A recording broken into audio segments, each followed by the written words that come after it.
Cheers and happy Sunday. I feel like this topic is going to get pretty heated up in here.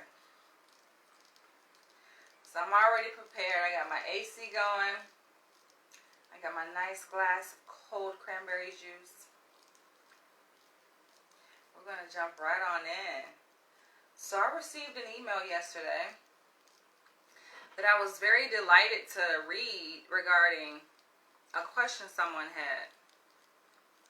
So I'm going to answer that question here in this video as to whether or not I will become a slave master, a dominatrix, a BDSM slave master. Now, this is not the first time I've been asked this question. And I asked myself, why is it that people, guys, men, keep asking me this question? I mean, apparently they want to be dominated, clearly. But what is drawing them to me to ask me this particular question? Why do they assume that I am best fit for that role of being a slave master, right? You're not going to just ask someone to assume a certain position that you don't think that they qualify for. And I get it, right? I know I exude certain characteristics, certain qualities about myself. I have certain attributes that may key into this idea of me being a slave master or master, a BDSM master, or dominatrix, right? I hold a certain position in society. I like this fan, just cause. I don't want to put it down. But I hold a certain position in society, which is a reflection, I think, of also who I am, right? What my calling is in life. Who my archetype is, right? My archetypal energy. I was just watching this video that I made a couple years ago back in Los Angeles regarding my archetype. And apparently I have 2 goddess archetypes. Found it very interesting. I'm not going to get into that video here, but you guys can go back and watch that video that I made on my archetypal energy. But I think all of that factors into my disposition and my expression and how I show up in the world, just based on my innate energy, my God-given innate energy and who I am, my natural born energy. I remember from when I was a young girl how I related to other people, especially in my family, men, or younger boys, shall I say. They're men now. But my male cousins, right? I would definitely be the dominant one in the group. Now, we were all the same age. But I definitely assumed that position because that's just my personality. I told them what to do, and I felt very comfortable in that role. They were definitely afraid of me, all right? I just feel like if you know who you are, you assume a certain position. It's not that you're trying to be dominant. You're not trying to dominate other people, right? That's just who you are. You know who you are. It starts with knowing, first of all, right? And knowing that you possess this power, this immaculate gift. For me, it was always spiritual. And people come to respect that, right? It's just a dynamic that automatically shows up. It's a subconscious, unspoken dynamic interplay between people that is happening at a very subtle and subconscious level, right? It's not much thought that's put into it, shall I say. So this is just how I show up in the world. This is how I always been, right? I've always been this way. And I used to get off on it when I was younger because I can see the fear, the deathly afraid fear on my younger cousins' faces. We were young at this time. We were in grade school and elementary school, but they used to be so afraid of me. But it was more out of reverence, and they used to test, right? To see. And granted, I grew up as a tomboy, so I did what the boys did, right? Which I didn't subscribe to any gender roles, and I kind of still don't, if you guys notice, right? I don't really subscribe I would say to gender expression, shall I say.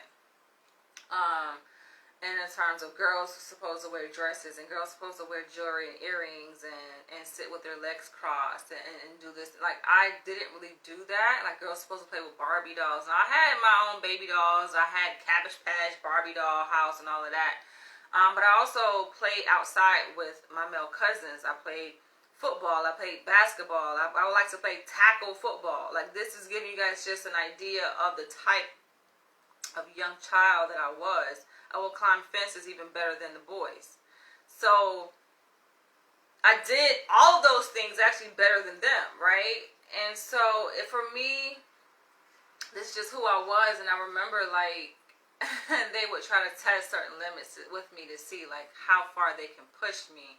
And then they would be able to see, like, okay, she's not to be fucked with. She's never not to be fucked. She's not to be messed with, right?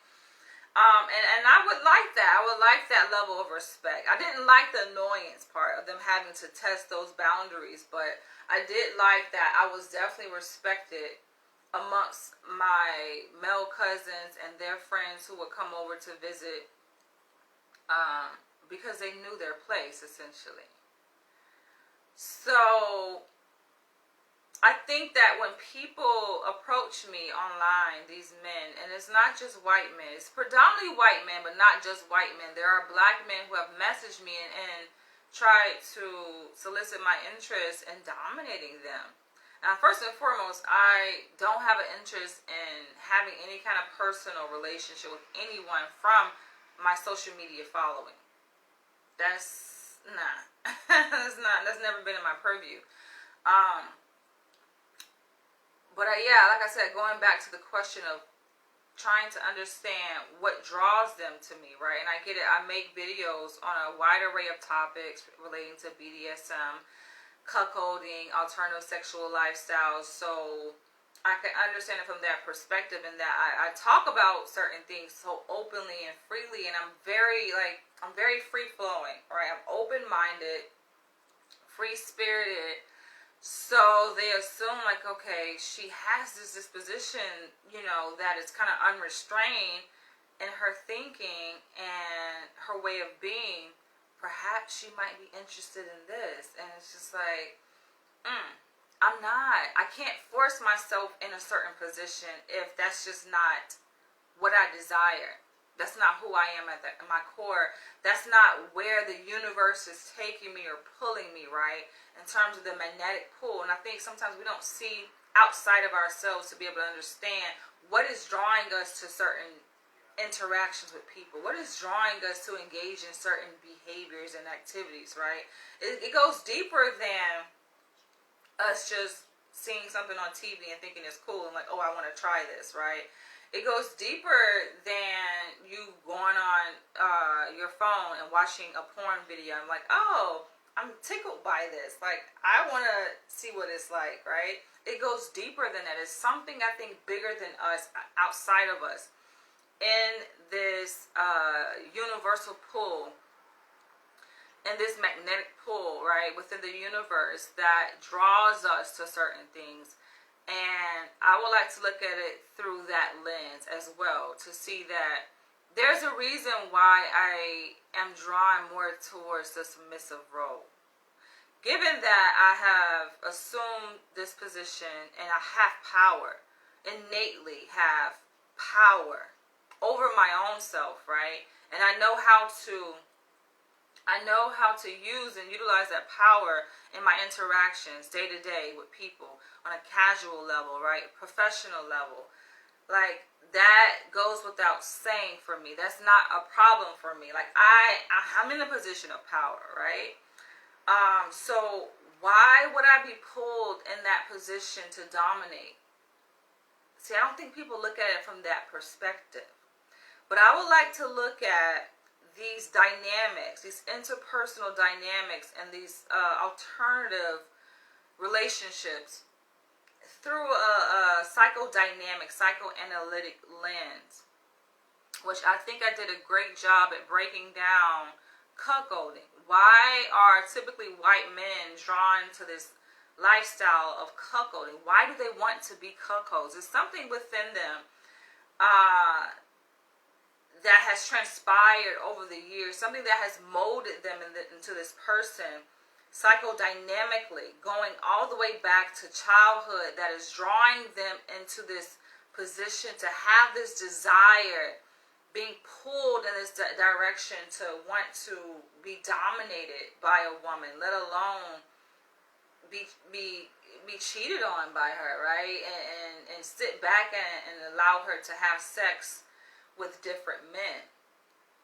Meanwhile, you're maintaining your commitment to her, right? I broke that down in my very first cuckold video that I made, so go and check that out.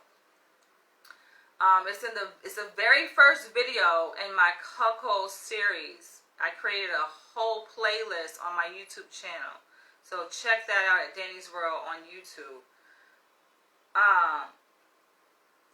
I'm going to address it from this lens, from this psychodynamic lens, and why I am more so drawn to the position that I'm in, right, as a submissive.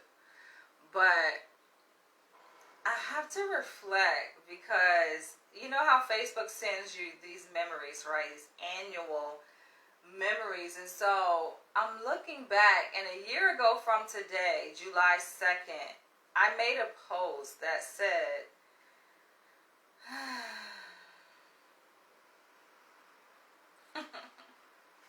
being owned is better than being loved.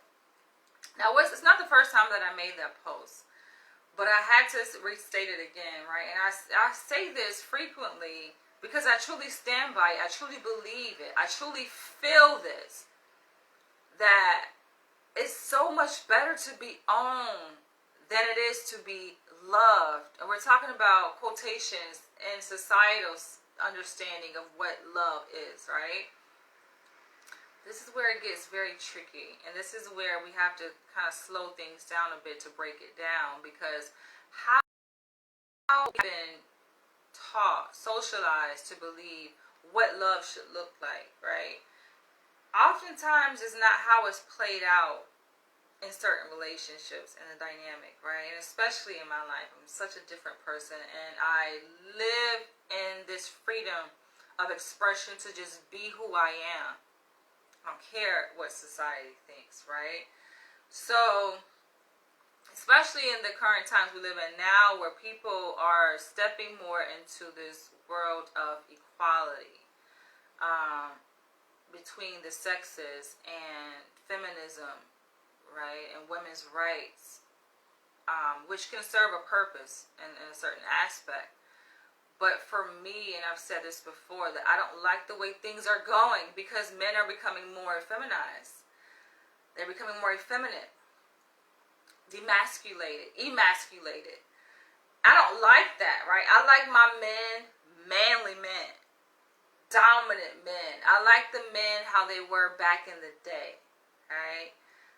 They didn't have to be taught what to do. This is just who they were, because this is just who they were at their core naturally, right? But they have been watered down over the years through certain socio-political movements that has shaped them. And I take a look, and I'm asking you guys this. Have you noticed this within yourself? If you're a man watching this, have you noticed how you have changed? And some of us, like, we have been alive during these transitional phases, these movements that have been happening, that have helped to shape the socialization of men and women. We have been alive to see it, right? I was born in 1983. We are in 2022. We're talking about transitioning through several different decades, right? And so much has transpired, even within a span of 5 years, let alone a decade. And we're talking about multiple decades. So you can see this evolution, or de-evolution, I would say, of the human race, especially here in America. But seeing that you have been alive to experience this transitional phases, how it has impacted you as a man on many different levels, right? Psychological level, on a cellular level. Right? Men aren't even biologically made the same anymore. Very effeminate. have much more estrogen than they have testosterone, right? Look how they dress. Right, men are wearing skinny jeans and these tight ass pants, right? And they are afraid to just be a man and call the shots. Make decisions. And this, I think, is the biggest impediment to me being able to move forward in terms of dating, because yes, I am who I am, and this is the position that I am in life. This is the position I have taken in life, and I accepted this, and I'm a submissive. That's just what it is, right? I'm attracted to dominant men. Of course, I can be flexible, I guess, a little bit and change my perspective on the matter, right? And no, but I don't want to. I know what I am. I know what I like, and this is what I like. I like dominant men. I like for men to call the shots. I'm repulsed at men who rely upon me to make decisions that, come on, you should be very much well capable of making. And yes, of course, I can make the decision too, but for me, I like to sit back and just to see how a man's minds work, right? How his mind work, just to see, like, how he maneuvers. You know, this is how I weed him out. This is how I'll be able to make a decision as to whether or not I want to continue a relationship, you know, let alone pursue a relationship with a man. To see how he handles basic decisions, let alone major ones, right? In terms of where are we going to go for the first date, you know? Just to see how he does things. And a lot of men, you know, they fall way short. And I do blame society. I blame the socialization of men and women, what's happening in society throughout these years, throughout these decades. So, but just, yeah, ask yourself this, men who are watching, like, have you noticed how you've changed, right? The person that you were in the 90s, the man, right? Thinking of the social construct of what a man looks like and is and how he behaves and interacts with the world. How have you changed?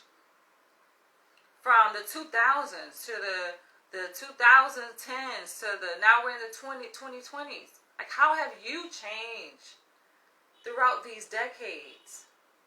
Have you noticed it? So people, yeah, they look at me, they see the videos that I've made, they see that, yes, I exude a certain type of behavior. And I know how to definitely assert myself. I'll come off perhaps as a dominant woman, right? I do have dominant energy. I'm not denying that. I recognize I definitely have dominant energy within me. But when it comes to my interactions with a dominant man, which I'm attracted to, that dominant energy kind of subsides. Like, there's no reason for it to be buoyant, right? And it flare up because now I'm in the care and the possession of a dominant man. Going back to my quote that I saw on my page, and how I was reminded of my stance when it comes to love, that is, being owned is so much better than being loved. So let's break it down. How society sees what love is. Especially nowadays, right? It's this whole 50-50. It's men being more submissive to women. And we have to really break down these constructs and define what it means, because I think sometimes people look at submission more in the subservient role. Right, you're not really respected as much if you're submitting to a person. It's the person who has the upper hand who is gaining more of the respect. And we got to dispel that myth, because that is not true. In fact, it takes more power to submit. And in fact, the person who is in the submissive role has the power. Is in control, believe it or not. It's the submissive that's the one in control. But you have to play it out. You have to go through these things and experience it to really grasp the full effect of what I'm talking about, to really appreciate it. In terms of being owned, there's a certain level of peace that comes with being owned.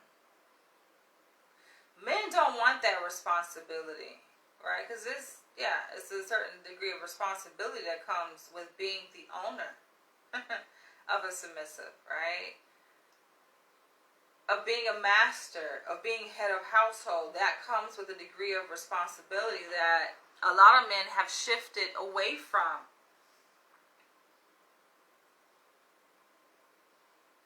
They want to be taken care of. They want a woman opening their doors. They want a woman doing all these things for them, almost coddling them and making them more in a regress state of being, forcing them to go back to this fetal position. To each his own. We're not here to judge. But it's worth taking a deep, critical look at. When you just take a look at what's happening and the attitudes that men are displaying. And it's out in the open thanks to social media that, you know, both men and women are free to just share what they think and their perspectives on these matters. But men, yes, are definitely assuming more of a regressed fetal position in relation to women. And I cannot put myself in a position to be attracted to a man like that. It's like, hell to the fuck no, right? And we wonder why, you know, women cry out, oh, he ain't shit and he's no good, and, you know, they're frustrated, right? I feel like I'm in a great space because, yes, I am single. I do not have any children, right? And I would rather just sit back and observe what's playing out in the universe than to put myself in this position and have to go through all the bullshit. I look at and see, like, the shit that women are going through in relationships. I don't want to go through that, right? Like, no. I think it's worth sitting back for us to have an honest discussion about first. That's what I like to do. So with my potential partners, yes, we sit down, we have these in-depth discussions back and forth to see where are we, right? I'm an individual, you're an individual. We are a reflection of what's happening contextually in our society. How we are being socialized. So as we begin to have a discourse on different matters, subject matters, we're able to see the socialization play out, the manifestation of this socialization that we have succumbed to in our society. Maybe you haven't sat back to the pause to take a look outside of yourself, right? Move yourself from the situation and just to look at yourself and see, how have I been socialized, indoctrinated over the years, right? I mean, and you can do this for many different things in terms of the gender socialization. You can look at it in terms of just what happened with COVID, right? This 3-year span of this fucking pandemic and how we all have been fucking brainwashed, right? Have you taken a look back to see how have you changed? How has your perspective changed? Your attitudes changed? Your behavior changed just based on this indoctrination, right? Of these periods that are taking place, these eras of time that we are all immersed in. I was riding on the train yesterday and I thought this conversation was so interesting. That's why I like to write, I like to vlog, I like to tell stories because it's so telling.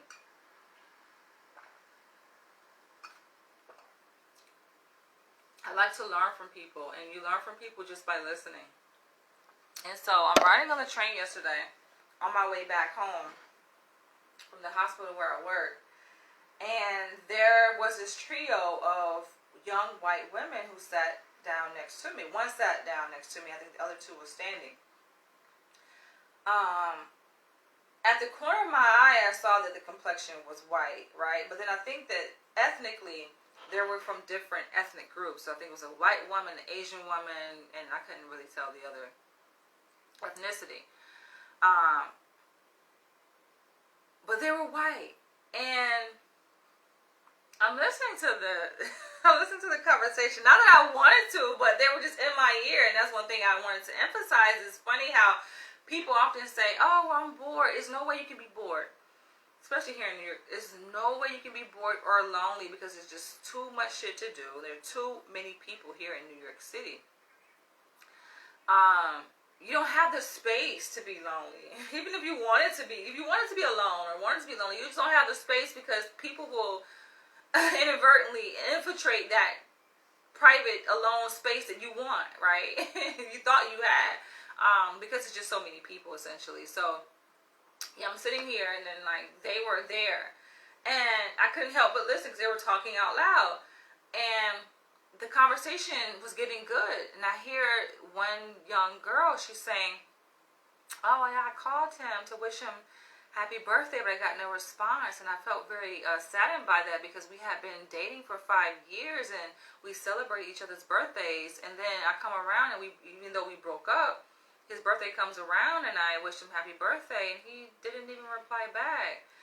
And then it was a silence and then her friend was like, yeah, he ain't shit, girl. They ain't shit. I was just like, inside, I felt so tickled because we get to see that this human experience that unfortunately a lot of black women go through, Latino women go through, it has no boundaries. It has no racial boundaries, right? Like, this is just a woman experience, the feminine experience, what we go through in life, and it teaches us lessons. So I thought that was funny, and then the conversation kind of progressed where her friend was, saying, well, I'm the kind of woman, like, I like to submit to men. Of course, like, my antennas go, I'm like, this is about to be good, right? She's like, I'm kind of woman, I like to submit to men. And then she was like, well, I'm not that woman. She was like, I like to wear the pants in the relationship. I like to tell a man what to do. I thought that was so hilarious. I'm like, interesting, right?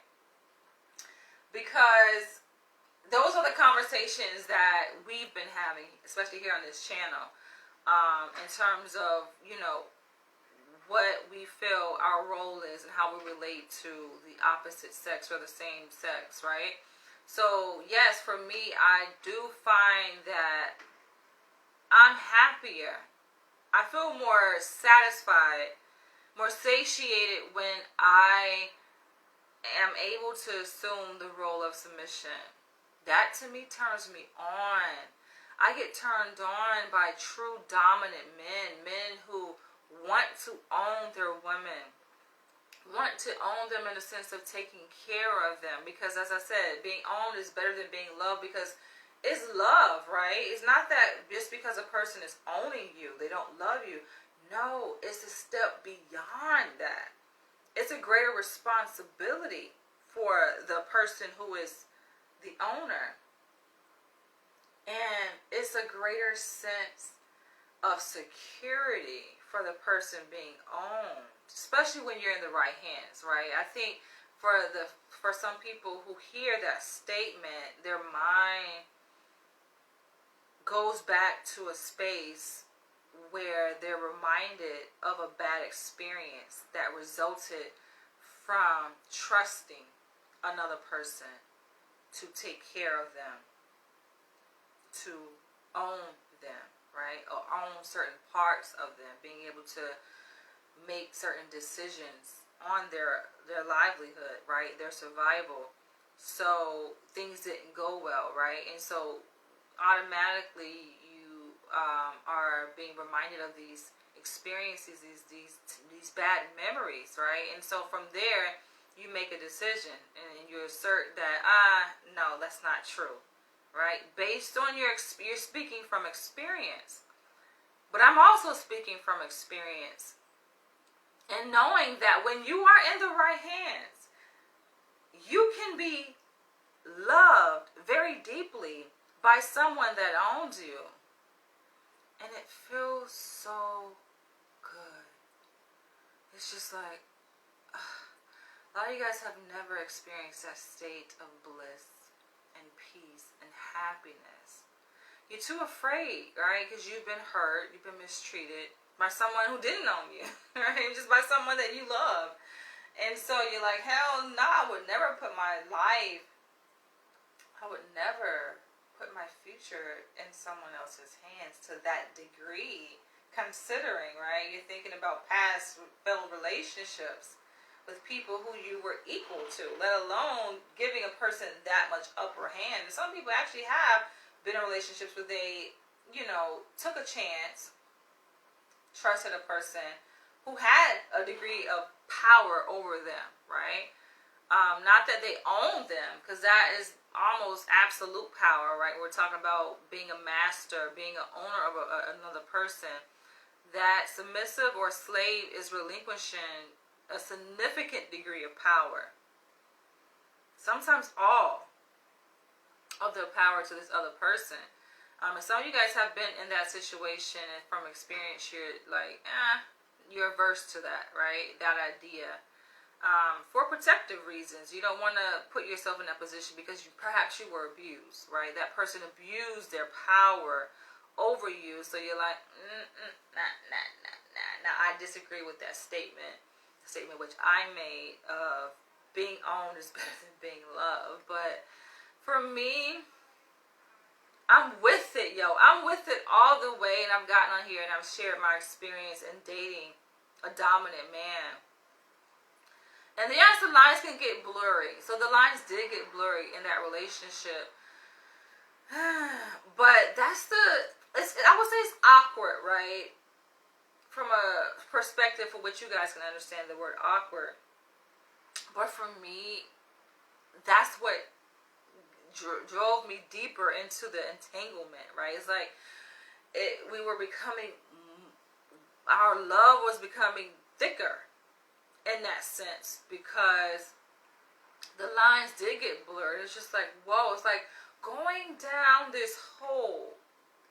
Right? It's like when you meet a person, right, you're taking a risk, right, and you're falling in love. That is a risk. You don't know what's going to happen on the other side of that, and then you know, you're submitting. No matter if you're a man or a woman, right, or the matter your position, dom or something, like even if you're dom, you're still submitting, right? You're submitting your will to the will of the universe and the will of the other person. That's what love essentially is. That's what makes it difficult too, though. You think about it. That's why I like being single sometimes, because it's just like, okay, being single, you have a certain level of peace, and for me, I've been single since December 2017.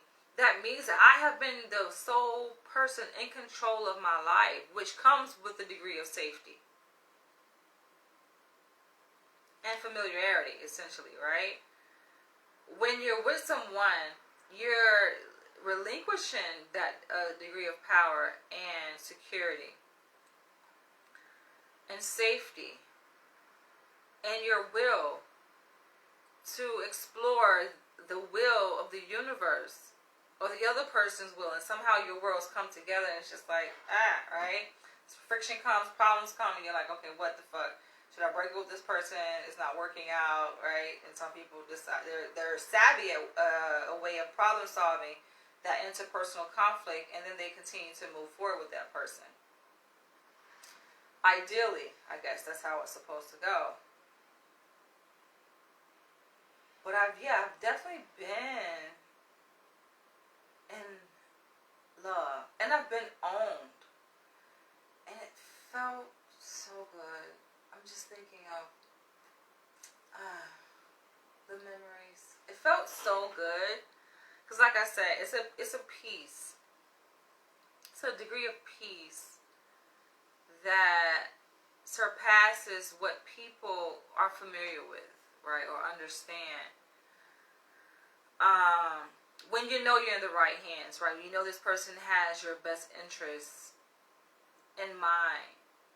But even though they may not, right, for reasons that they may not be aware of, right? And they may not be doing intentionally.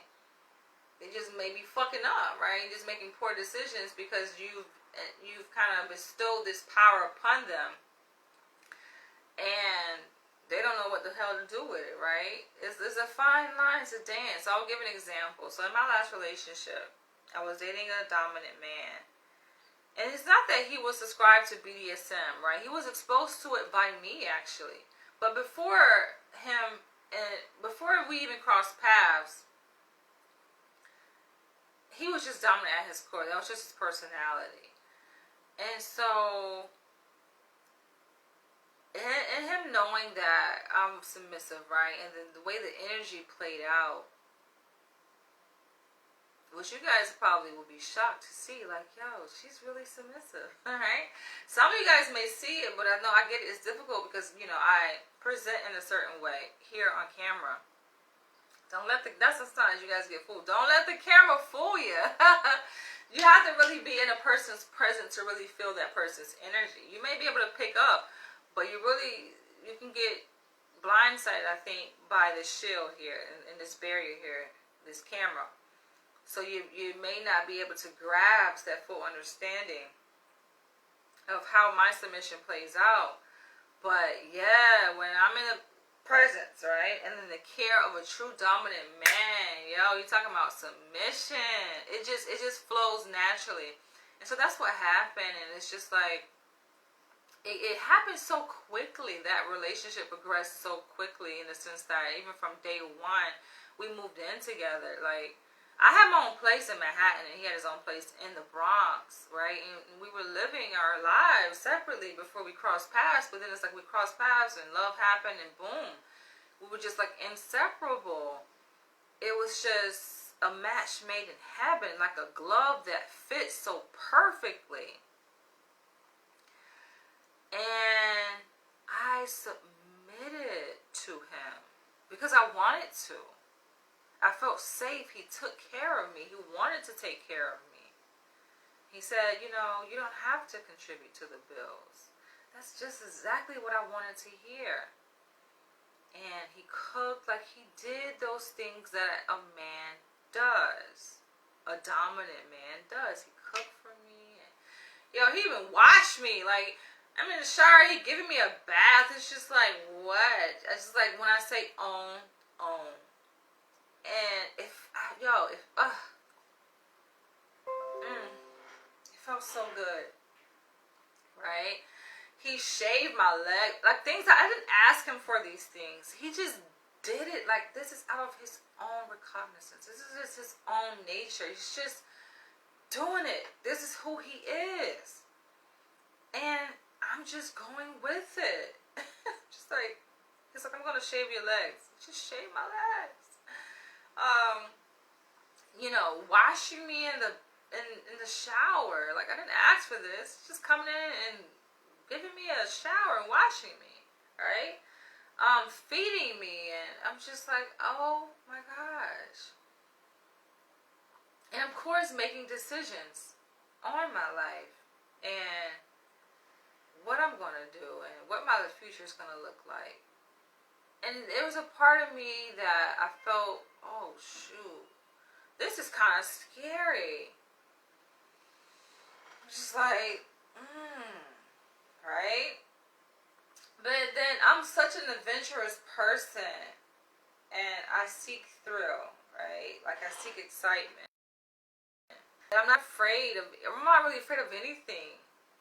That could be a good thing or a bad thing, but I'm just like, all right, I'm with it. Like, let's, you know. So I'm going down this hole deeper and deeper and deeper and deeper, right, in this relationship. Just like relinquishing more and more of my will and more and more of my power to this person.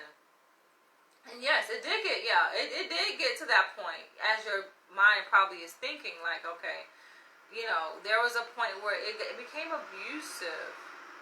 But even through the abuse, and this is a mysterious thing about abuse, because it happens, you can look at it in terms of many different levels or lenses, right? Psychological, on a neurological basis that's happening when abuse is happening, right? And people wonder, why do the victims, so to speak, stay? It's because they are experiencing a degree of ecstasy. It's like a high. Why do they go back? It's the same question that people ask. Why do people who abuse drugs continue to go back to the same drug? Because it's like a high. They're chasing that high, right?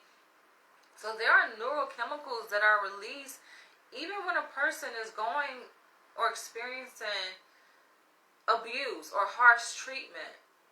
The body has a way of taking care of itself. So even though a person may experience pain, on the other side of pain is definitely pleasure, because the body takes care of itself.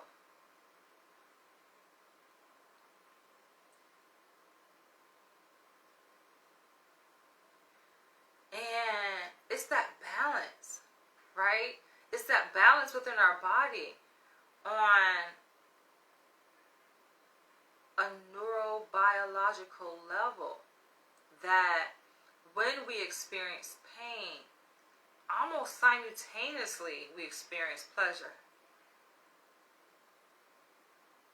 That pain-pleasure center of our brain, the same center that's activated when you're having fun, when you're smoking, right? When you're doing things that are pleasure-seeking, that same center of your brain is activated. For example, when a woman is being abused physically, right? Or even emotionally, because they say that even when we experience emotional pain, there is almost an exact resemblance to what is happening within us on a neuropsychological, biological level when we're experiencing emotional pain. So there's almost like no separation, right? And what happens in our body when we're experiencing physical pain and when we're experiencing emotional pain. So no matter if it's physical or emotional abuse, our body is activated in the same way, and on a neural level. So it felt good in a sense, right? It's like, and it's reassuring to know that though you experience pain, on the other side of that, almost like I said, simultaneously, you experience relief from that pain in a calming state, right? It's like the norepinephrine is released. The serotonin is being released. Sometimes dopamine is being released, right? These chemicals, these neurochemicals in our brain are being released to offset that experience of pain. And so we're soothed, right? The body is like a self-soothing mechanism. We're soothed and it goes away. But then something tells our body to give us more of that, because it felt good, right? The soothing part felt good. Even the dichotomy between the pain and the pleasure, even something within that medium, it feels good. It's just like you're seeking that, so you stay. Even though it's painful, you stay, you want more of that. It's a drug, essentially. So don't ask a person, why do you stay in that situation, without trying to conceptualize it from a neuropsychological, biological level. It makes sense. But looking at the relationship from an interpersonal level, it served its purpose and it met my needs in that way. Right? And this is where this awkward understanding of love comes in, from what love looks like and means to certain different people based on our experiences developmentally growing up. I broke it down very eloquently in my video, Cuckold. My very first Cuckold video. I talked about this as it relates to cuckolding for white men. But the same conceptualization, the same theoretical understanding and lens which we looked at the dynamics and the workings of cuckolding and why white men are drawn to cuckolding can apply to many different aspects and many different relationships. So that relationship served its purpose. Even others that I've been in, right, in that same dynamic served its purpose when you understand the dynamic that I had between myself and my mom growing up. I've talked about this before. This isn't a surprise, right? My mom definitely used to beat the shit out my ass. Like, and me and my sister, right? I grew up in a household where my mom was the disciplinarian. My dad was more permissive. But, yeah. And our beatings used to feel very much like slave beatings, where she would have us disrobe, take off all of our clothes, lay on the bed, and would beat us with like extension cords, cable cords, and we would have welts left on our bodies for days. And this is just what love was to her. this is just what it was. This was the reality of the situation of what love was to her, right? I find it interesting how people will reach out to me. I have to pause for a second, a little intermission. But I'm reminded of how people reach out to me, right? And they want to interact. They have all these questions somehow offline. Oh, like, can we talk? Are you available to chat? And I'm here, online. I go live, not every day. You know, I would say maybe 2 or 3 times a week. I go live. And when I go live. Y'all can see. I go live for an extended period of time, at least an hour. But yet, people will watch me. Like, you guys are watching and not saying a word. I don't know. Are you stuck? What's happening here? But you won't say, you just watch silently. And then you come to my inbox and message me privately. And I'm just like, I'm not available for private conversations. I'm not extending myself to you guys in that way. For what? Right? I'm here. And so we can talk here in this space. Now, if you have a specific question, like I'm going to address in a few, relating to this email that I received, feel free to email me, right? If you have a specific question that maybe you don't want to leave in the comment box while I'm on my live video, then yeah, email me. But you guys you're asking me for things that are completely out of pocket. No, I'm not going to have no one-on-one conversation with you guys by phone or even by email back and forth. No, just not. For what? But I had to pause there. So yeah, that like relationship served its purpose, because when you look at, like, you know, the experience I had growing up, right, and how I was disciplined or loved, that's just how I've been hardwired, right, to be and to understand love. Now, one may say, oh, well, that's maladaptive and that's unhealthy and that should be undone, and I get it. You need therapy, you gotta be therapized and all this bullshit, and it's just like, that's not happening, yo. I've completed a whole doctoral program in clinical psychology, right? I am a psychologist. And part of that training we were asked, it's part of the curriculum actually, that we had to meet a requirement of seeing a psychologist for therapy for so many sessions. And I did that. Of course, I met that requirement, but in the process of doing so, I'm pretty transparent, right? Like, I am here. I was the same way with my therapist, my psychologist, and I explained to her, like, I'm into BDSM, you know. I am a submissive. I like what I like, and this is what it is. And, you know, of course, I share with her the link to that, because I have much insight into who I am and my attitudes and everything about myself. So I'm like, I know where it comes from. It comes from how I was raised, and it just is what it is, and this is just what I like. So, and she had a way, I think initially, this is oftentimes a knee-jerk reaction with therapists. They want to try to fix a person or change a person, and of course, you know, the person who is sitting in that seat being observed or being analyzed, we're aware, like, you aware before you even go to therapy that that's the goal, like, to try to change them. It's like, you know, of course, with their defenses going up, right, and resistance, and like, no, you can't change something within a person they don't want to change. So I'm like, I'm not giving that up. I'm not changing that because I like that. And I asked myself, and I think I've said this before, that even if I didn't go through that experience of being physically fucking terrorized as a child, I probably still would be drawn to men in that way. I probably still would, right? Like, I knew even as a child, I actually I fucking hated a motherfucker. I hated those beatings so much. I used to wish death upon my mother. I used to pray. Unrelentingly, relentlessly to God, saying, please allow my mom to get killed in an accident on her way home from work. Because I hated those, I despise that shit, yo. I'm like, if I could have killed my mother and gotten away with it, I probably would have did it, yo. That's how much I hated it. Now, I love my mother, of course, now, but I hated that shit with a passion. It was so painful and just feeling so powerless in that position, lying on the bed, and I couldn't do anything, yo. I'm talking about, like, I'm a little girl. I'm 7 years old, 8 years old, 9 years old, 10 years old, 11, 12, 13, 14, 15, 16 was the last age in which I got a fucking beating.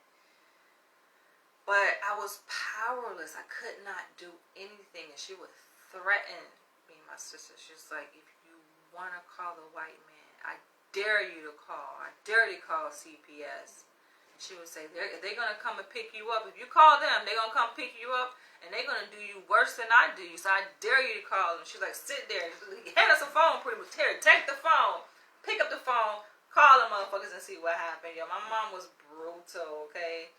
So I brag about this now. Like, I can take an ass whooping. Beware, okay? Beware. That's why I don't think I have too many issues with people. And I look back and I haven't really gotten into many fights because, yo, I definitely exude a certain energy. You want to fuck with me. I'm definitely very much accustomed to pain. And so much that I actually aspire to it, right? And I've learned to alchemize it. And so in terms of therapizing me away from this desire, this proclivity towards submission and getting BDSM spankings, that ain't happening. That's definitely not happening because there's definitely a catharsis, and I think there's an experience that has to be lived. It has to be played out, and I'm not done. Maybe at some point I will come to a point where I'm done with that, but I don't feel like I got it out my system. It's just like people who commit crime, or I don't know, people who do drugs, they like feel like they haven't gotten it out their system. They got to go out there and do enough of it, and then okay, it's out their system. But will it ever be out my system? I don't think so. I feel like it's just in me. It's just at my core. Maybe it's been beaten into me. Right? Damn near submission has been beaten into me. So it just has to be lived out and played out in a certain way. I'm about to get into this. I know, but I like to say, y'all know me. Like I like to go in deep with my video topics, so I get it. My videos are not for everybody because y'all be wanting me to just cut straight to the chase and answer the question, but it don't work that way.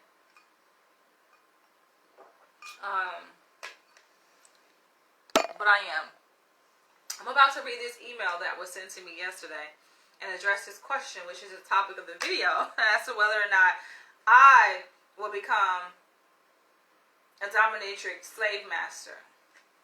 But I had to set that precedent. So y'all don't quite get it. You just don't get it. And this person, you'll see, I'm going to read the email, but they go to explain why they're sending the email to say that it came from inspiration from a video that they watched on someone else's channel. So this person clearly, the name seems familiar. Like they sent me an email before, and I think they actually requested a copy of my book. A couple of my books, right? So they've watched some of my videos, but apparently they just don't quite get it. Some of y'all are very insistent. Like, you are very persistent on asking me if I am open to being a dominatrix, or dominating you, especially as a white man. Like, I'm not interested, okay? Hold on. This thing is freaking bothering me. I'm looking at this canvas that's hung up on my wall, and somehow it got, wait, oh no. This is how anal I am, y'all. This is how anal I am. Alright. There we go. I fixed it. I had to fix this canvas. It was like tilted a little bit. I'm like in my bar area. I'm like, wait a minute, that's off like a couple degrees. Very anal in that way sometimes. But yeah, you guys are just like so gun-ho about, I don't know, trying to convince me. That's not going to change. I gotta get it out my system. And maybe it will never happen, but I believe it will, though, right? I'm very patient, and I'm diligent to wait for that divine encounter. And I know how the universe works. So I've thought about this very deeply. I know how the universe works, right? I'm like, what if I am desiring this dominant man, and I'm looking for it to manifest in a certain way as the dominant man, right, who will approach me, right? We have these ideas about how things should be, right? And we're thinking, oh, well, you know, the ideal man should approach me, right? And should express interest in me, and should say X, Y, and Z, right? From the first encounter. And it should go this way. But what if it's not going to go that way? What if it goes the opposite way? And I've been so creative to think outside the box to imagine it going away by way of me being a dominatrix. I'm just like, what if my partner comes by way of me being a dominatrix? It's an old school vehicle right there. But then I'm like, this is why. I'm gonna read this email. Let's just go ahead and read the email, right? Now I've addressed this before, and I already got my mind made up, and I'm just like, first of all, it's because I get it. A lot of the emails that I receive are from white men. Y'all still don't get it. Y'all still don't get it, right? I'm not attracted to white men. I like black men, okay? I am pro-black. I'm Pan-African. I am not... There's nothing about a white man that attracts me, except for maybe his privilege and his money. That's it. That's it, right? I don't see myself being with a white man, let alone a submissive white man. And y'all hitting me up like, oh, he dominated me. Like, what the fuck? It's already a double negative. I'm already doubly fucking repulsed at your ass because, number one, you're white. Number two, you're submissive. You're not my type. Where in this equation are you my type and I'm attracted to you? There's nothing about you that I'm attracted to. Now, on a basic human level, right, I can be cordial, and yes, I entertain your topics and your email requests. I interact with you guys. I can do that because I'm a human being. I just have basic fucking respect for people. But we're talking about intimacy and romantically. No, I'm not. That's not going to change. There's nothing a white, submissive, fucking fuckboy, whatever y'all want to call those boys, can do for me. I am not attracted to that. I'm not. Okay? I'm just not. Alright, but I'm going to read this email. So this person says, here's a good topic to talk about. Someone else was talking about on another channel. And they asked me, would you own a slave or servant if the person was willing? I like to see how long we've been talking for an hour. I made you guys wait for an hour just to address this shit. Alright, not that I did it on purpose, but perhaps I did it subconsciously. Alright, this person says, would you own a slave or servant if the person was willing? I'm like, what is my advantage? And I get, like, they're trying to sell your girl on this shit. Listen, would you let someone voluntarily, not necessarily talking about ball and chain slavery, if they accept it, but someone to do chores, sexual or monetary gains for you? And let's pause there. Okay, let's break it down. Do chores.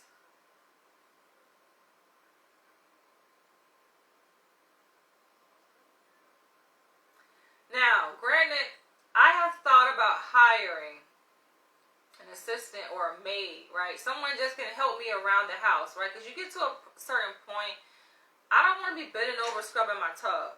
I know how to do it, and I've been doing it. But if you can have someone else do it, then you can have someone else do it, right? Mopping my floor, sweeping my floor, right? I can clean, and sometimes I actually like to clean. I find it like relaxing and therapeutic. I put on my music. But in terms of having someone else do it, if they do it right, Because I'm that kind of person. I don't want nobody doing shit for me if it's not going to be done right. And that's anything, right? I'm very self-sufficient, clearly. When it comes to doing my hair, I maintain my hair. I don't let nobody fucking put their hands in my hair. Because nobody ain't going to do it like I like it, right? The only thing, I would say one of the things that I'm really big on, especially, obviously, food, right? I'm a big foodie. I will let other people cook. Like, I eat out a lot. That's because I trust these places. But I get very highly disappointed when I order food from a place and it's not right. And I let them know, like, you forgot my jalapenos. Like, there's a deli down the street from me. And they cool. Real cool guys. And they be on point for the most part. But lately they've been slipping because their business has been increasing. I noticed there's a correlation between when the business is up and up, the quality is down and down. So for breakfast, I had to switch it up a little bit. I used to order like omelet. Now I kind of switch it up and I get an everything bagel with butter and jelly toasted. And you know, these motherfuckers forgot the damn jelly. I get all the way to my hospital where I work, and I open my damn bagel, and there's no jelly on it. There's fucking butter, but no jelly. And I'm like, what the? I ate it because I'm hungry. I need to fucking have nutrition in my body. I'm like, what the hell? No jelly? I was like, I had to call them. It was like, oh, well, you can bring it back. Yo, I'm at work. I bring it back. I was like, well, we'll give you a free one tomorrow. Like, don't play with me. And that happened 2 days in a row, and I had to let them know, like, yo, this happened 2 days in a row. I know mistakes happen, but come on, that's a careless mistake. And then I'm ordering like my turkey sandwich sometimes for lunch, and then the turkey sandwich, first of all, it's not even fresh turkey. And they forget like basic things. They forget jalapenos. They forget the mustard. I like my turkey sandwich with mustard, mayo, jalapenos, a little bit of lettuce, toasted of course, some cheese, and they're forgetting basic shit. It just turns me the complete the fuck off. I don't even want it no more. Like, seriously? And then it's old. Like, some of the food items aren't even fresh. It's just like, y'all could have kept this bullshit, right? So, yes, I'm very meticulous when it comes to things. And especially if I'm going to be paying for it. And regardless if I'm paying for it. But yeah, especially if I'm paying for it, it needs to be done right. These motherfuckers be fucking up simple shit. So, the way I'm looking at this, as it relates to this topic here, if I'm bringing someone into my house, first of all, it's a privilege to come inside my place. Understand that. My place is sacred. I don't invite any and everybody. I don't invite nobody really in my shit. I don't invite nobody walks on these floors. And I be even picky about, the management, they even own this building. I'm like, they be want to come in here and do maintenance. You come in here, first of all, I'm not here. Right? They're like, it's mandatory. Right? Because people don't treat your shit how you do. And I'm very careful about just how I manage things, how I treat my space. And people just don't treat it how you do. And yes, I get offended. And like, you fucking up shit. You know what I'm saying? I'm very neat. You'll see I'm very organized. My carpet laid a certain way. My couch. I don't like wrinkles on my couch. I invited, 2 guests. Was it 2? Yeah, I think 2 people have been in my place since I moved in October 2020. Alright? 2 people. One person sat on my couch. And the whole time, I'm so OCD. The whole time I'm just thinking like, he messing up my fucking couch. Just messing it up. Right? Because I have like this Malian mud cloth blanket like covering over my couch. And like the whole time, I can't even really enjoy his company because the whole time I'm looking at like, he messing with my freaking couch. And then like he got up, right? He got out there to use the restroom or something. And he got up, like I had to fix it. I just had to, like, it's like sliding down. It's not even. Like, it has to be proportional. Like, I'm that person, So, could you imagine me talking about inviting a person into my place to do chores? If you got an attitude, you got to go. That attitude is not coming. You're not bringing energy in my space. Right now, I'm very sensitive to energies, right? Take that shit. I don't care. I don't need your services no more. Leave. I'm that person. If you come in and you clean it and you doing shit, you scrubbing shit wrong, like, nah. So why deal with that? I'm breaking it down, being very frank and honest with you guys, as I'm always is. I'm breaking it down. So you'll see. You know? Yeah, just imagine. So you get this shit gotta be done right. And you talking about paying for this?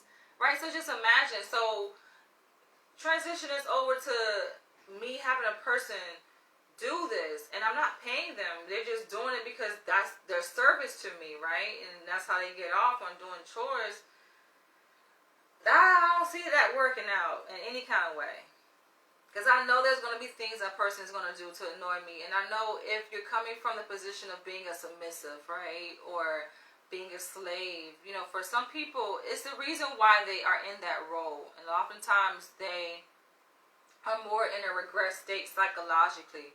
So how it plays out, they do things, kind of like bratty behavior. They do things for attention. It's attention seeking, right? It's attention that they lacked as a child. Something went away as a child, and they are seeking that need to be fulfilled in their adult relationships, and it manifests itself by them taking on more of a regress state, right, and being this baby boy, right, or, you know, this slave, a servant, right, and they may serve, but sometimes they just do things that are bratty like behavior just for attention, and that will annoy me. Listen, that, like, yo, you got to go. I will sever that relationship. I'm done. Okay, get your shit. Go. That is not gonna work. Okay, that's gonna annoy me. First of all, I'm not attracted to you. I'm not attracted to that dynamic, right? So you're gonna be in my place cleaning. Okay, it serves the purpose of keeping my place clean, so that can be an advantage. But outside of that, I would have no attraction or interest in you in that way. So for you guys who are messaging me these questions like this, I think it would behoove you to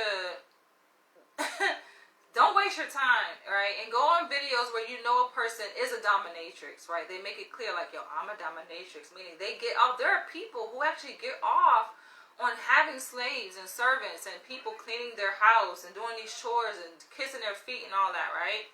And they get off and they will appreciate that person. It's a reciprocal relationship, right, where you're doing these things for the dominatrix and they're giving back to you. They're pouring in, they're appreciating you. At our core, we want to be appreciated. There may be an aspect of you who likes humiliation, right? You like degradation. You like just being treated like you ain't shit. There are people who get off on that. I understand that's a dynamic within BDSM. That's a kink. But still at your core, another part of you wants to be appreciated. For example, even the man, this is a submissive black man who came across my videos. He, I think, was identified as a cuckold.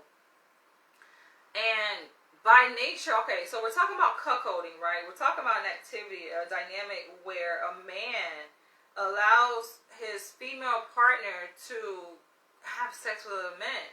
But meanwhile, they have this relationship going, right? This dynamic between themselves. And then there's this other thing. So I had to break it down. I made a video. I think I did a series on this where I entitled it, I think, Black Cuckold Man or something.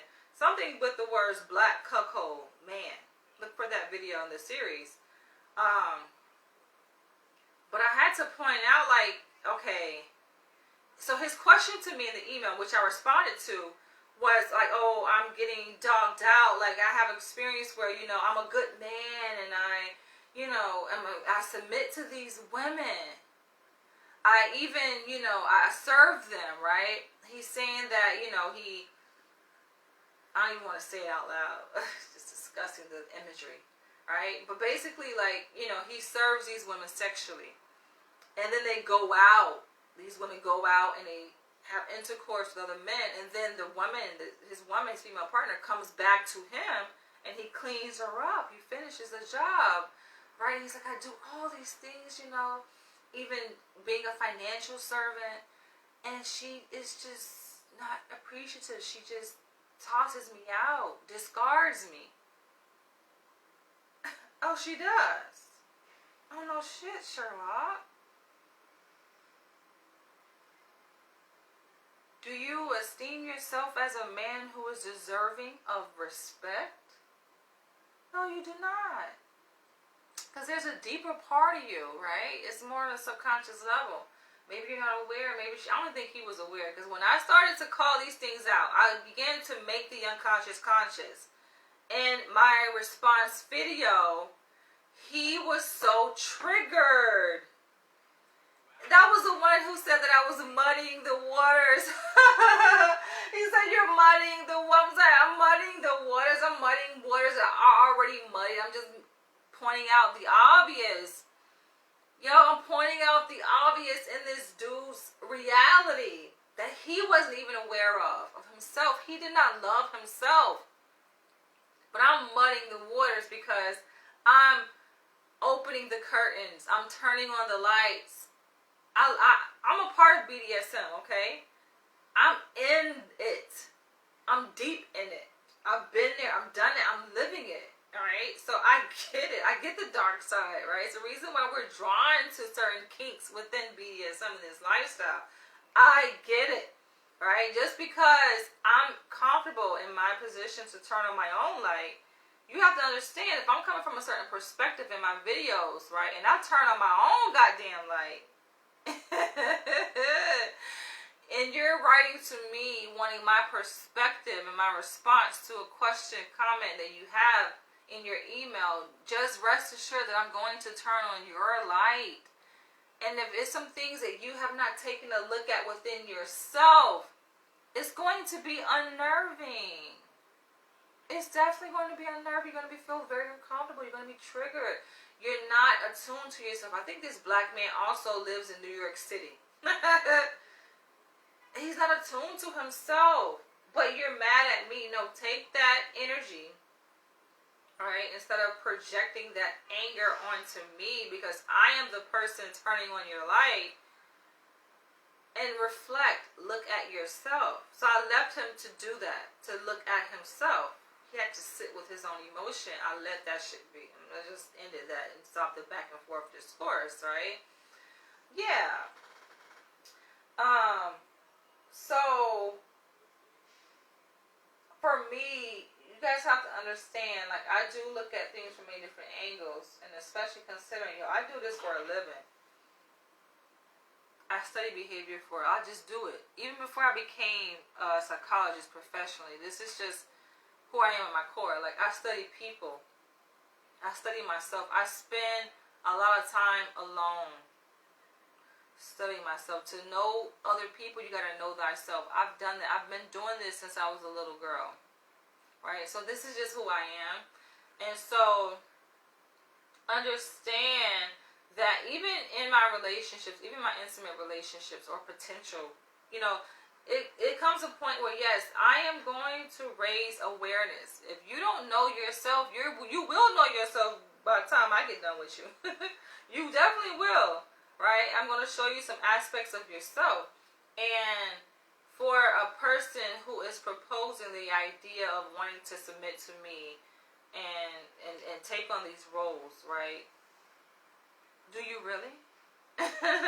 Like, do you really? Because it's going to be more to it than that, yo. Show a person parts of themselves that they are not aware. That can be scary. And they thinking they came in just to serve, not even realizing I gave their ass a whole metaphysical transformation. And when it's all said and done with, you don't even want to do that shit no more. You ain't even fucking a submissive. You ain't even a slave no more. You had a whole complete reformation. But anyway, I mean, I'm being honest though, because like even with the video series I did from the guy who said he was an attorney in the UK, the white cuckold, I made a whole series on cuckolding in the UK, the United Kingdom. And it's like, by the time we finish, like, having this discourse with me responding to his emails, it gave him some time and enough to reflect on, right? And I think by then, he didn't even want to really pursue that dynamic with his partner anymore. At least not at that time. Which is a good thing. Because you gotta know, like, why are you drawn to this? Some people just acting out a program, right? A genetic code, or not even understanding, why are you acting out this code, right? What is pushing you to the certain behavior? Why? When you understand it, it's not to turn you away from it, understanding why, but it's so that you can put things into perspective. So when you're relating to other people, you know exactly why you're drawn to this person. You know exactly why you're drawn to a certain dynamic. It's nothing more unattractive to me than a person who is unaware of themselves and why. The why part of it, right? You know, you begin to explore that and you're just like, I don't know, I just do. I don't know why.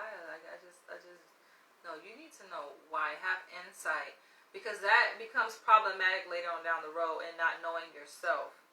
Dealing with people who do not know themselves and who lack insight, that is a big issue, right? They oftentimes don't take responsibility, don't own their behaviors, and they often attribute blame to other people because they don't quite know themselves. Going back to this email.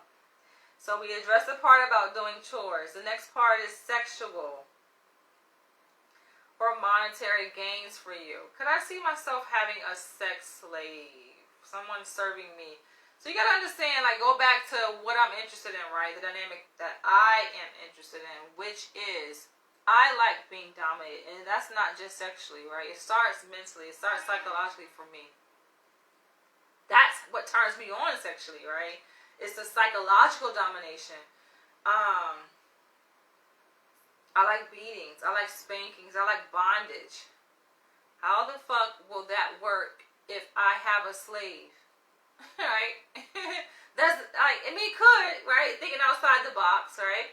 Me having a slave who I tell to dominate me. But if I have to tell you how to dominate, that's... Yo, these motherfuckers got a whole photo shoot out here. Look at this. Okay. I was wondering, yo, this old school car just pulled up. I don't even know what kind of car it is. I think it's a Chevy. Turquoise. And they got, I'm looking outside like, yo, they got a whole fucking light set up. I see you. Okay, that's what's up. But why choose to do it on my street here in Upper East Side? Okay, but anyways. And it is a nice backdrop though on this street. But anyway. So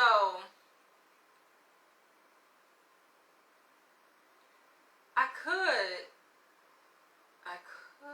take on a slave, right? But yeah, that to me is a turn off. If I have to tell you how to dominate me, you're not, no, that's a turn off. Like, what the hell?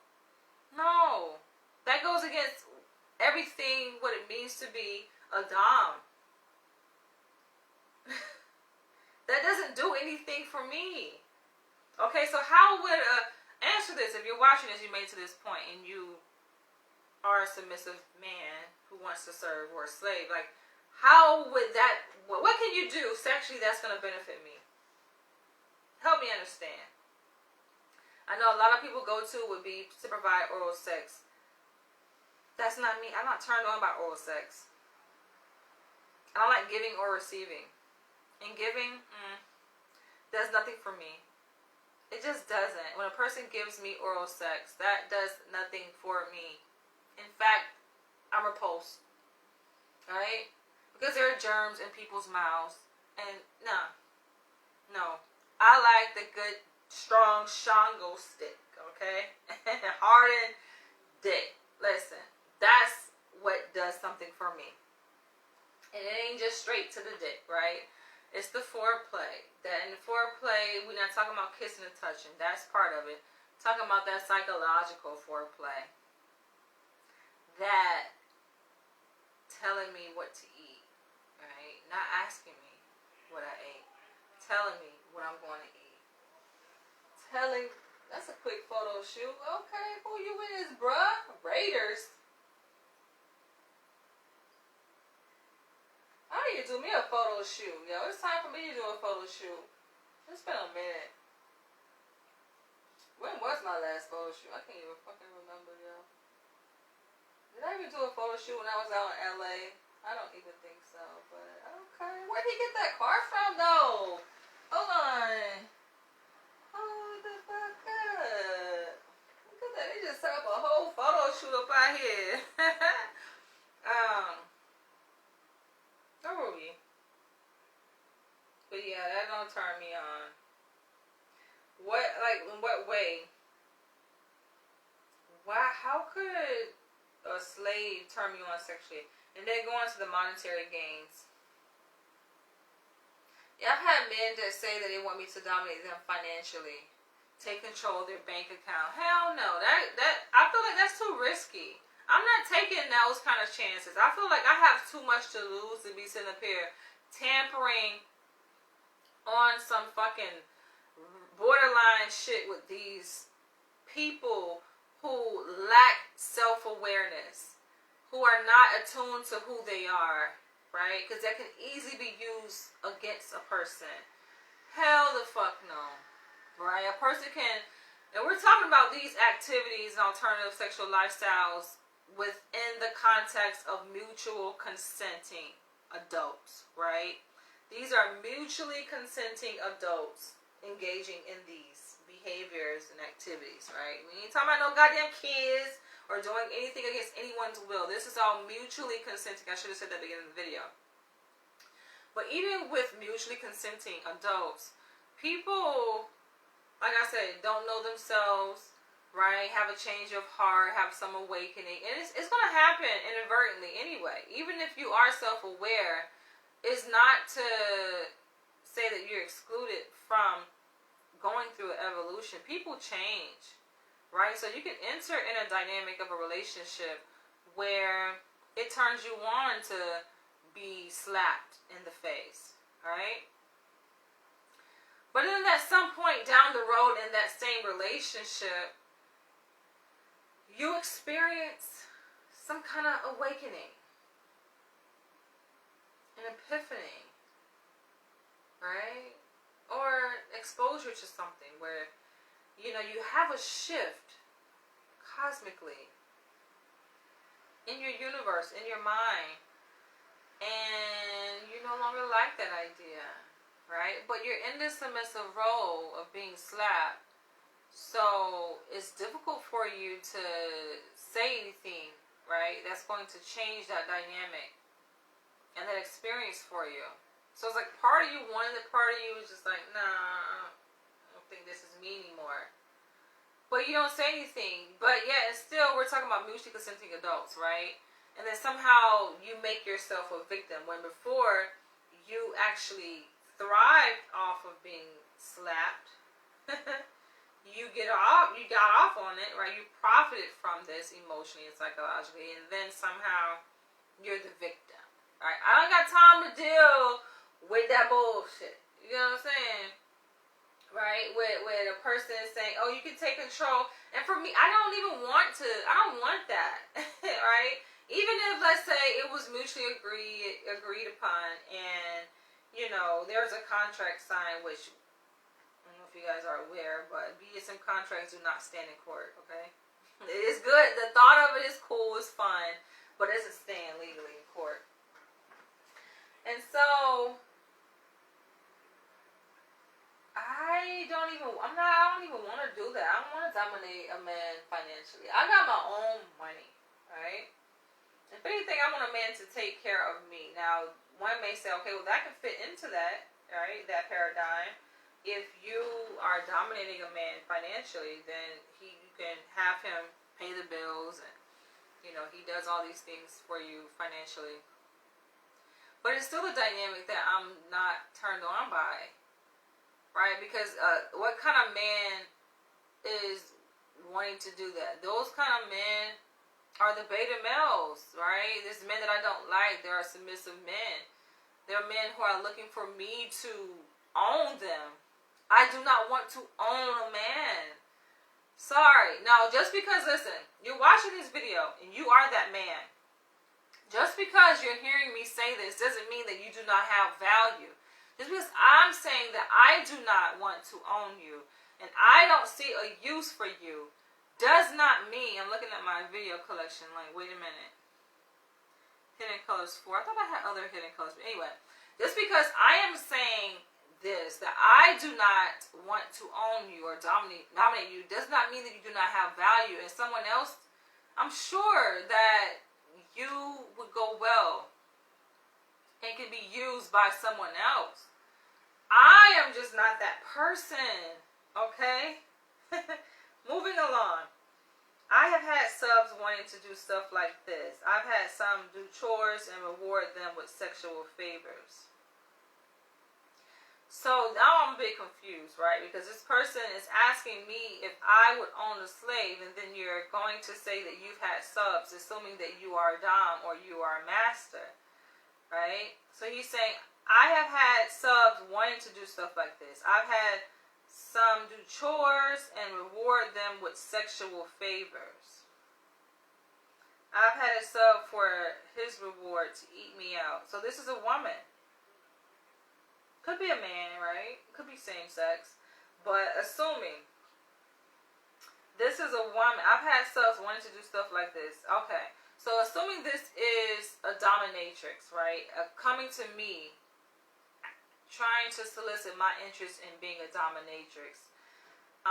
Proposing this idea as a female dominatrix, saying that she's had subs wanting to do stuff like this. She says, I've had some do chores and reward them with sexual favors. I've had sexual favors. How are you rewarding them with sexual favors? By doing what? I'm wondering, what do those sexual favors look like? I can imagine. I don't know. What a sub man, what kind of sexual favor is that? From a dominatrix to a submissive man who is doing chores for you. What do those sexual favors look like? You guys help me out. What would those sexual favors look like? None that I can imagine I would want to do for a man, right? I don't like oral sex. Ew. Giving or receiving. Like I said, I like to be dominated all the way around. I like to be tied up. And if you're gonna call yourself to have any kind of manhood down there, y'all shit gotta come. You gotta come correct, right? I've been abstinent since what, January 2021, right? And I probably want to make that going on 2 years. Like, I'm not even interested in having sex if that shit ain't done right, because it's a disappointment. It's a waste of time, yo. People be coming quick. People got little dicks, skinny pencil ass dick motherfuckers. And it's not fulfilling, right? It's not worth it, you know. You ain't gotta have the biggest dick. You ain't gotta have no anaconda, but come correct with it. A lot of dudes just nah. What? How could I reward? Nah, sexual favors? Hell no. That's another thing why I'm turned off by this proposal, is because a lot of people have sexualized like dominatrix. For me, it's not. Yeah, no.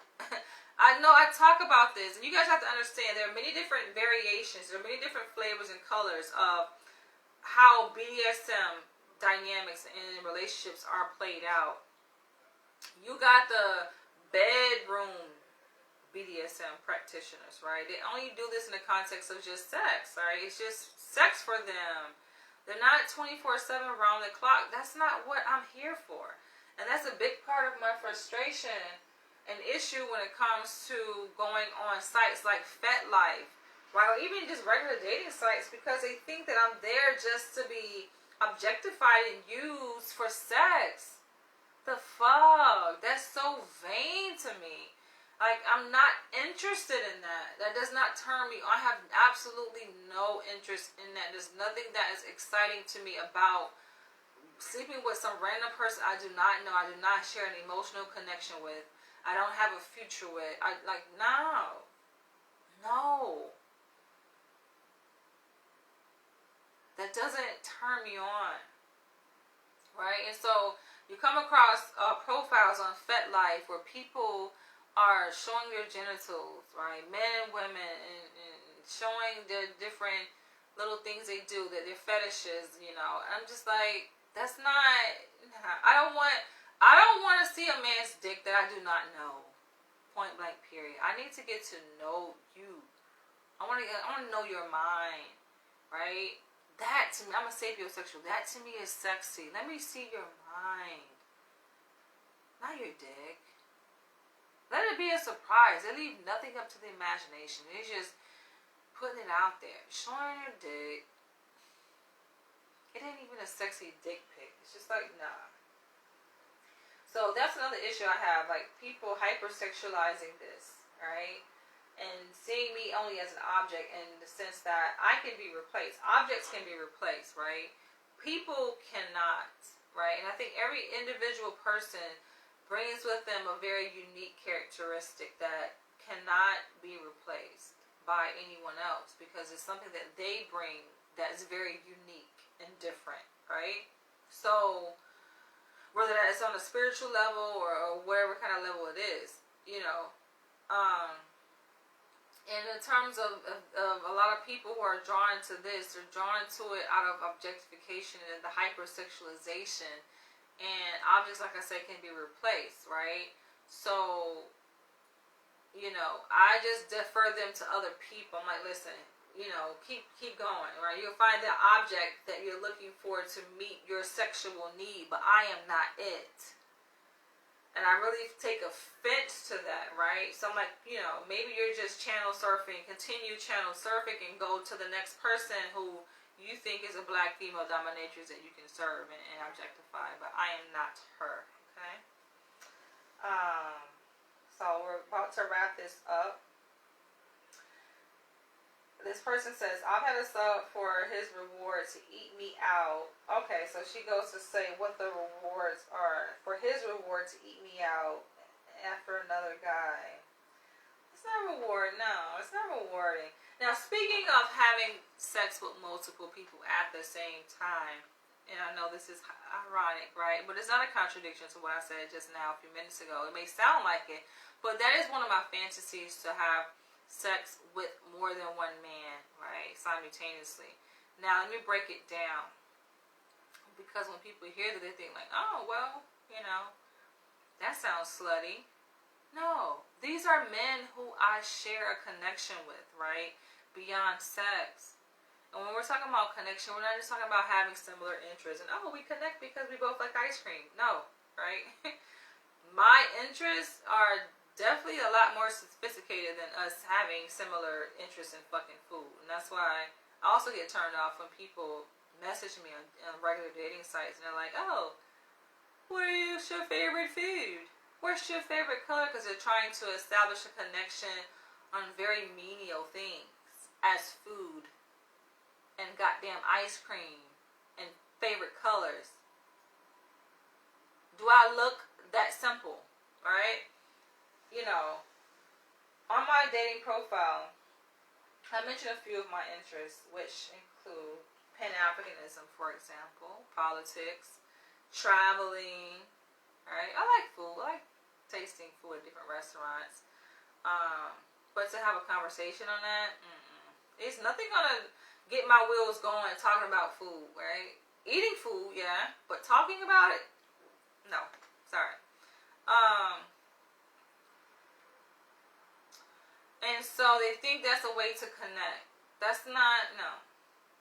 We want to connect. Let's talk about some real shit. Let's talk about where we stand as a community and really talking about building, right, as individuals coming together as a unit. That, to me, is what gets my wheels going. Like, if I can tell a person is genuine, right? You have men that have, you know, tried to approach me from that perspective, assuming that, oh, well, she mentions that she's the one with bills, so they kind of try to talk that future talk of building a family, but they're not genuine. I can see through, just know I can see the bullshit, right? Nothing has to be a genuine connection, and we we can go from there. It's spiritual, which that's something that you can't fake. That you can't fake spirituality. You can't fake a spiritual connection. It's either there or it's not. So that's how I weed out a lot of people. But yes, for me, it's about substance, and a lot of people are lacking that clearly.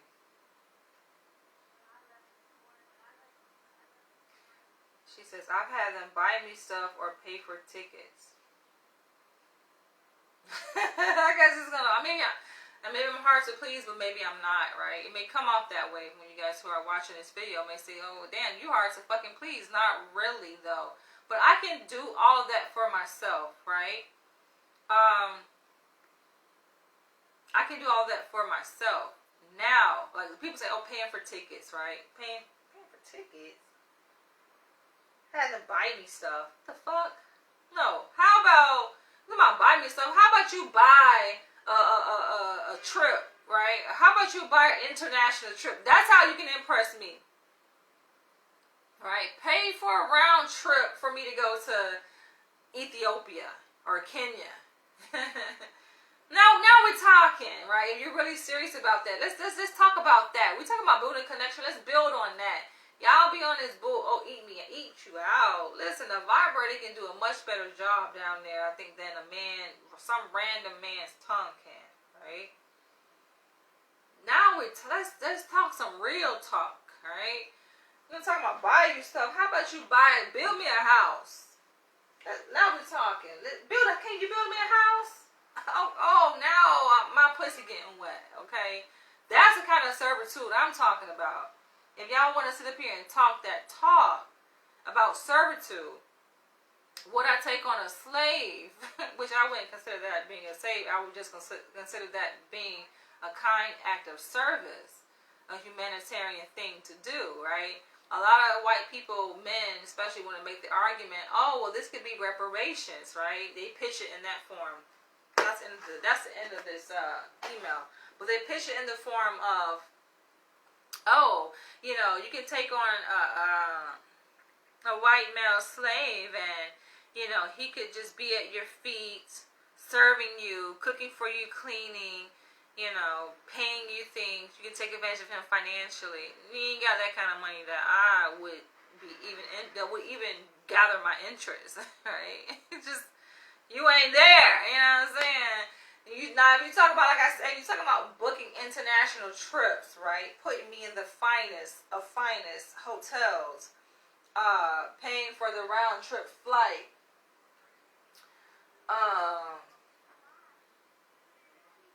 building a house, right? Building some institutions, investing. Because I don't mind taking white people's money, you know. I know there are some Pan-Africans, especially with Dr. Umar, he was like, he don't want to take the white people.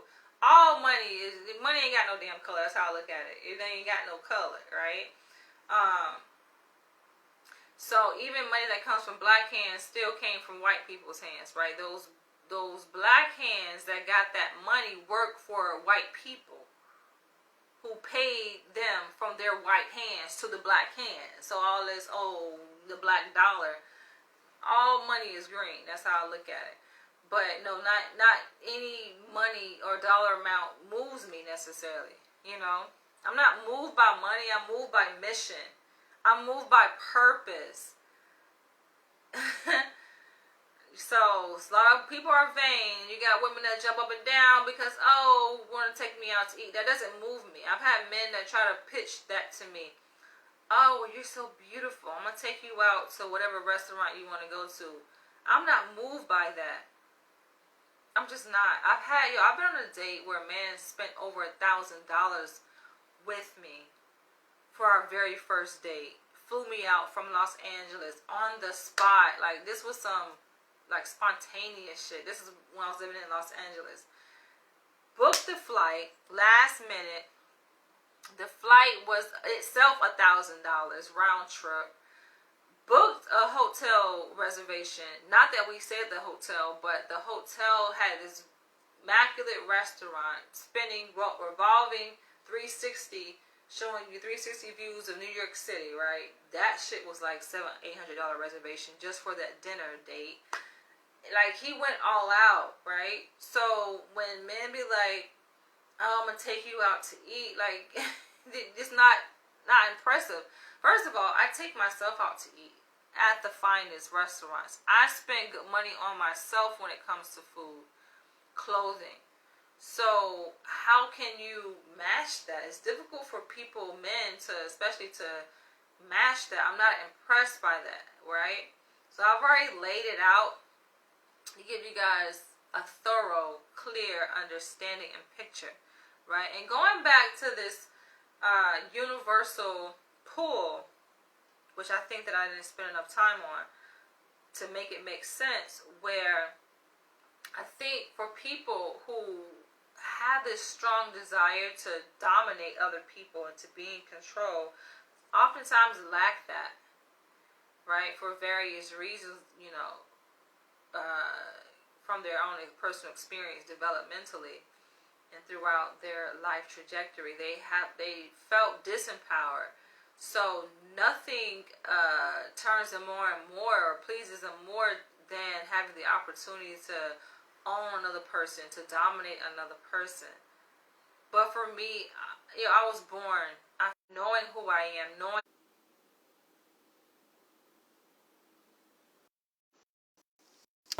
Okay. So I think we're still live. I got a notification saying that my connection got disrupted. But I was born knowing my power and knowing my worth. So I'm not pressed to gain power over another individual person. I'm not motivated.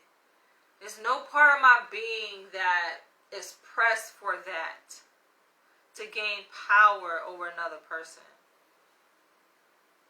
But I can understand people who are, and that's why I think it's important to understand thyself, because that can manifest itself in a very maladaptive, unhealthy way if you are that person where you feel disempowered, right? And so you need, every fiber of your being, you need to be in control of other people, right? You feel that you need anyway to feel empowered.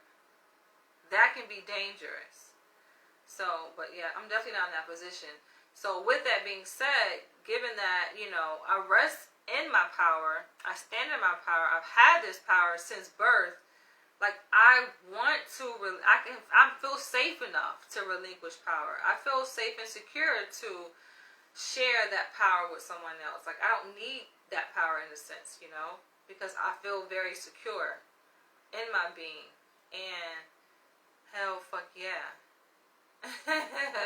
I like to be dominant in the right way. Shit gotta be, I feel like it's a dance. It's a fine dance. It's a fine, calculated way of being for men, that some men, they just don't get it, but for the men who do, like, it's just who they are. And so it's rare that I've had that, right? Like my last relationship, I would say, was a reflection of that. And even the one prior to that, where I was being led by a master, my mentor, who first kind of introduced me to this lifestyle. He had it, right? And I think he still follows me, surprisingly. I looked at my my list of followers, I was just like, what the hell, he's following me? But yeah, it's a level of sophistication, right? It's just like subtle way of being that those men don't have to be taught how to, because they just are. So I know this is not going to be the last time I receive an email from someone, and I know this person tries to present themselves as a woman, saying that they're a dominatrix, and somehow assuming that that's going to convince me because I'm getting an email from a woman. I know that I can tell this person watched me because I've complained that, oh, I always get these emails from men who are trying to, they're trying to win me over. They're trying to manipulate me, or I don't know, trying to convince me to step into the role of being a dominatrix and dominating them. And so they took a different approach to pose as a woman. I'm not convinced by a man nor a woman. Because that's not, I'm just being honest, that's not who I am. That's not what I'm attracted to. Nothing, I gain nothing from, you can do nothing for me, right? Even if you were, let's say, that do boy, that submissive who was very wealthy or rich and could book a round trip one way, that was a Freudian slip. Maybe I need to take a one-way trip somewhere. But who can book a round trip flight to a place of my destination? Like, I gotta be more than that. I gotta be attracted to you. Yeah. You gotta be attracted to you. But anyway, I'm about to end this video. I'll catch you guys later. I'm glad I did not lose this video. I thought I was about to lose it for a minute because it said that it was trying to connect. I'm like, what's happening here? But I heard it's supposed to have some thunderstorms today. So right now, this weekend, there is the International African Arts Festival happening in Brooklyn, downtown Brooklyn, at the, I think it's called Barry Commodore Park. So I am going to be there. I would like to go out today, but I don't want to get rained on. Not that I'm afraid of the rain, but, you know, I checked the weather forecast, so I don't know.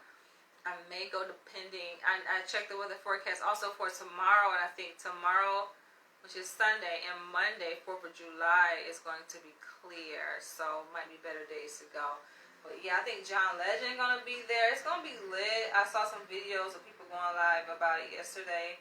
And I'm like, okay, I'm gonna go out there and set aside a budget because I don't know how I get when it comes to my African regalia and art. I go crazy. It's just a cornucopia of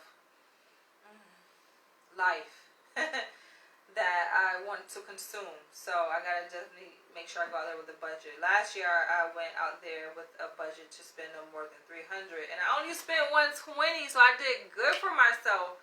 And I just shared the videos that I made when I went out there last year. It was the 50th anniversary of the International African Arts Festival. So wow, it's been a year. Time goes by so fast. But on that note, I will end this video and I will catch you guys in the next one. Feel free to share your comments below. Let me know what you guys think about this. Oral sex. Just doesn't do it. Yo. And not that I haven't had some good ass oral sex, but see, this is the thing, because what is the issue with oral sex? And I know I gotta end this video, but I'm gonna end it. I gotta end it like this, y'all. I gotta break it down. The thing about oral sex is that a lot of men with a lot of men who are disadvantaged, right? Who have, you know, smaller penis size down there, they overcompensate for that by offering oral sex. Nah, no, that's not an even tryout. And then they'll try to like extend it, right? So they'll give you like some long ass oral sex session. Nah, that's a tease to me. First of all, I don't want you down there. No, I don't even like men's fingers playing around. Like, no. Why play around? Get the real deal. The real deal was supposed to go down there is some good, hardened, strong dick. Okay? That's what I like down there. I like spankings, you know what I'm saying? I like that rough sex, but not starting off rough. But yeah, just like a man just taking charge. That 50 Shades of Grey shit. Yo, I fell in love with that freaking movie. 50 Shades of Grey, that whole series. I'm looking at it right now. I got a whole series in my collection, and actually was at the premiere in Los Angeles. But yeah, that dynamic that he had with her, he played that role. He played that role so well that I looked at him, who he is, like in his real person, and it's nothing like fucking Christian. In fact, I'm like, yo, he ugly in real life, but in that movie, he was fun. It was like, damn. But no, it was more so his personality. It's like he could do no wrong. He was just perfect. Yeah, he was just sharp, on point. He was just so certain. Like that. It's nothing, nothing sexier than confidence. He was just He didn't need permission from no one. He was the God of his own universe. That shit to me is sex. I like men like that, yo. They are in high positions. They make decisions, yo. They own their universe. They create their own world. They're not looking for someone else, male or female, to tell them what to do. They are in control of every aspect of the world. That to me is sexy, and that's what he displayed. I know a lot of y'all be like, that shit is fake. That's a movie. No, he ain't fake. He's man like that in real life, right? But yeah, oral sex don't turn me on. Gotta come lay that dick. Gotta lay it down. You gotta lay it down. And on top of that, you gotta be here, right? We gotta have that connection. There's more to the story than this, though, and so I realized that. And there's gonna probably be a part 2. But feel free to share your comments for this video. I don't know why it's chopping up, but share this video, and I'll catch you guys in the next one.